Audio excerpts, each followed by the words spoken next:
I'm not as tall as my brother. So I'm going to try to not break the microphone and make it bigger like me. I did it.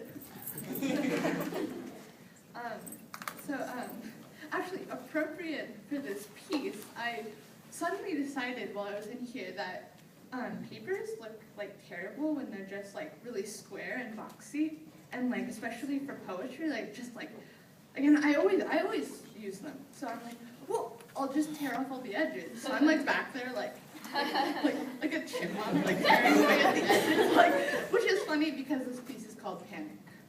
So it's a little anxiety piece before that.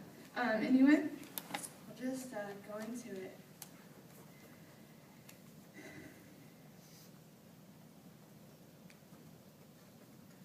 You gotta do your math problems. You gotta get good grades. You have to make more friends now. You cannot be afraid. Don't let them see you cry, my dear. It's your fault anyway. This is all to say, if you're so sick you can't get out of bed, it's okay. It's just your disposition. But honey, if you had more faith, you could change the situation, and you're not safe. A home of horrible nightmares, sicknesses, and misguided cares. A school scaled with seclusion and secrets of shameful desires, friends so convoluted and mired you cannot hope to be inspired, overwhelmed by the idea that everyone hates you, and then there's church.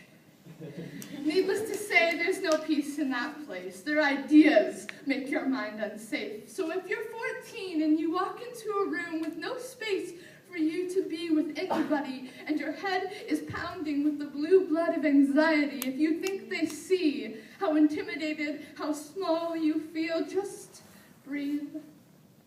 Sit down, relax, inhale, and exhale. It's okay, you don't have to be so frail, and they have to see, because you're drained like a white empty pail, but they don't. It's okay, child, don't cry, your fears will soon subside, you'll be all right. Pull out your school books, give the pensive, putrid room a look, but get out a pen, but you realize you don't know the lesson. Stupid girl, just another reason why you're no good, and I'm shaking. It's evident that I'm breaking because I hate me and my heart beats, but I can't hear it above my interior screaming, and I'm breathing erratically, periodically getting dizzy, and now they see me, now they hear me. I'm sorry, guys, I didn't mean to cause a scene. Just move on to the next Shakespearean tragedy without me. Just breathe, Monique. Inhale and exhale. Relax, relax! Breathe, damn it! Why are you still trembling? What's happening to me? And when they decided something bad was happening, they took me down to the nurse and laid me on a bed, told me to breathe normally, but I just cried instead. I can't, I said for the first time, wishing I were dead. It's the kind of stress that takes all your cords and capillaries, binds them together to create the new central artery called panic. Hunched shoulders, aching back, contracting stomach until your heart attack freeze. But rest does not release the knot as thoughts spin into chaos. The full force of frenzy boils your mind into curdling, screeching, loud sirens quake, make the scream loud, angry blast, trap, dead, pain, cave, darkness, howl, crush, panic! Inhale and exhale. And all you ever wanted is to be safe while singing in your tears amid the darkest night. Everything's gonna be alright. Every little thing will be alright this time. And I'll be clear, this history is not uniquely for me. It's for every child who fears, who pray in the silence with neglected voices, collected all their little words sound the symphony of human suffering. For every one of those angel whispers, I will scream, because someone has to for our monstrous atrocity, whether bound by starvation, gripped by rejection, or killed by depression. There is a piece of every man that lives in the pain they felt when they were 3. So weep and feel, my friends, But after that, hold the children.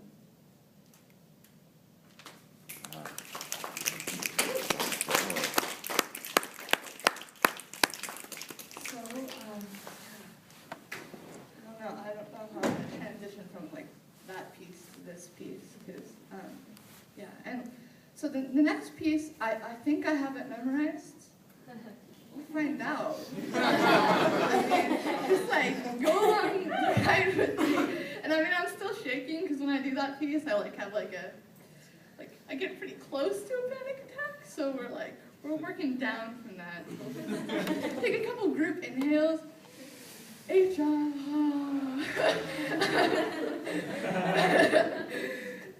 Yeah, so, I'll try to work myself down from that for a second. Yeah. You see why I went before? Get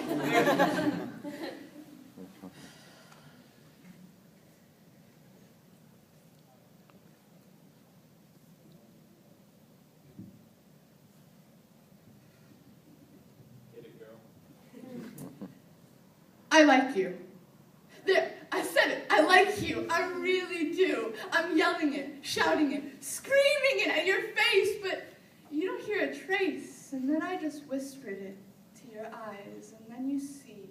But not fully, only a glint, a glimmer, like a fleck of gold passing through your river. As quickly as the sun comes and fades in Seattle's winter, I gazed into your eyes, but they went astray, because you're holy too much when I see into your holy soul. And when your grace stopped my speaking, you asked me what I was thinking, but I can't answer you, because I am not Cosette.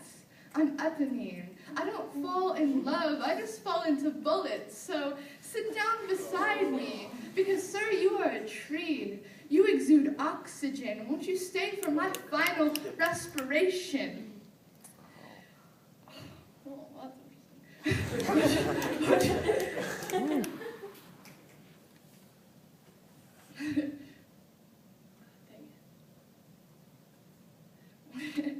Because, sir, you are a tree. Won't you stay for my final respiration as secrets slip my lips one after another, because I am vulnerable with you.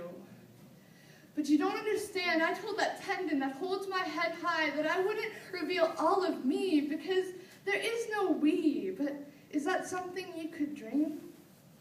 And what is it that you dream about in those bounding, brittle eyes? They whisper, too, all the things you don't say, except that energy distracts me, because you don't have bad aura. I just can't drive with you in the passenger seat. And I might be naive. I might stumble over my words like a three-legged thing, but is it crazy to believe that I could run?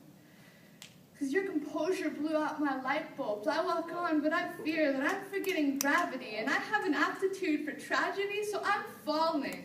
You see, I'm a little bit new to this world, and I'm a little bit of an awkward girl, and I don't flirt real well. You know, I'm no good with guys, and sometimes I tell really stupid lies like, yeah, I totally listen to Sufjan Stevens.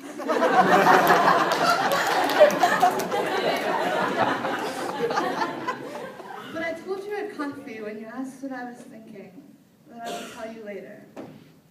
So here it goes. I was thinking that I really like you. And, you know, this maybe like the way those pretty birds, maybe like the way you feel when those pretty birds wake you, and singing above your bed is a beautiful sparrow, but would you accept a crow instead? Because I'm no Disney princess, but you said you were a feminist, so hey, mister, I like you. There is no fleeting girlish indecision in that. I am a woman, and I am bold beneath this frightened dress. I stand in courage, my newfound confidence, and all those scribbles on laptops and sips on coffee cups led to this phrase, because I don't think I've ever said thank you enough. Because I feel good with you, like tree branches under the feet of flying things, and I've been attempting to take flight and take all the branches of my life with me, because my soul is free, but, sir, you may have caught my wing. Oh. And, you might not hear it, since I haven't had the courage to say it proud, but I feel my feet beneath me now, and I'll sing it out on these speakers loud because I liked you. Wow.